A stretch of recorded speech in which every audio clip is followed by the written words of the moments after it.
Mga katrops, welcome back ulit kayo sa aking channel Sports React PH at ngayon na ay pag-uusapan natin ang balitang nagkaproblema na naman nga po ngayon ang Philadelphia 76ers kay Joel Embiid. Pag-uusapan na rin nga natin ngayon dito sa ating panibagong video ang balitang pag-trade ng Los Angeles Lakers kay Austin Reaves.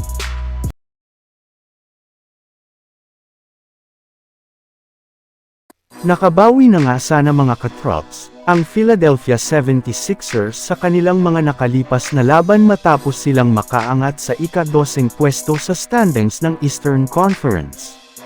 Ibig sabihin, may pag-asa pa rin na talaga sila na makapag-compete sa play-in tournament at makapasok sa playoffs kapag naging healthy lamang ang kanilang mga players.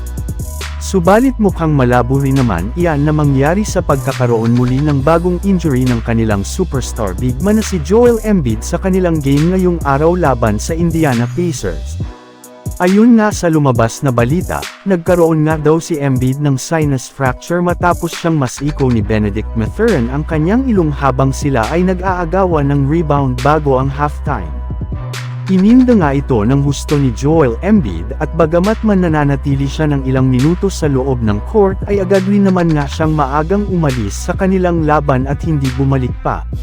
Sa ngayon nga ay sa ilalim pa ito sa ilang mga pagsusuri para malaman kung kakayanin nito na maglaro habang siya ay iniindang injury sa kanyang mukha. Samantala pumunta naman tayo sa ating sunod na pag-uusapan ngayon sa balitang pag-trade ng Los Angeles Lakers kay Austin Reaves.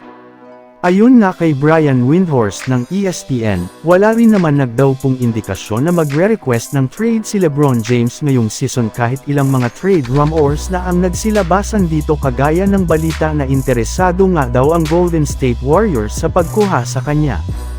Ang rason nga daw po bakit wala ito sa Lakers ay dahil pinipilit na nito ang kanilang front office lalo na si Rob Pelinka na gumawa ng malaking upgrade sa kanilang lineup sa lalong madaling panahon. Ibig sabihin, isang trade lamang nga daw po ang magpapakumbense kay LeBron na maglaro at maging masigla ulit sa kanilang team. Ilang araw lang naman nga bago magsimula ang trade season sa December 15 kaya kailangan na nga nilang magmalit kaysa maunahan pa sila ng ibang mga kupunan. At dahil nga sa pagkatalo ulit ngayon ng Lakers ay sinabi na nga ng ilang mga analyst na kailangan na nga daw ng kanilang front office na maging open sa pag-trade kay Austin Reaves. Hindi rin naman nga daw po ito nababagay na maging third superstar ng kanilang team dahil sa pagiging sobrang inconsistent nito sa kanyang opensa sa kanilang mga laban. So yun lang nga mga katrops ang handog ko sa inyong storya ngayong araw. Sana nag-enjoy kayo. Please like and subscribe my YouTube channel Sports React PH para sa iba pang storya at update patungkol sa NBA. Kita-kits muli sa ating susunod na video.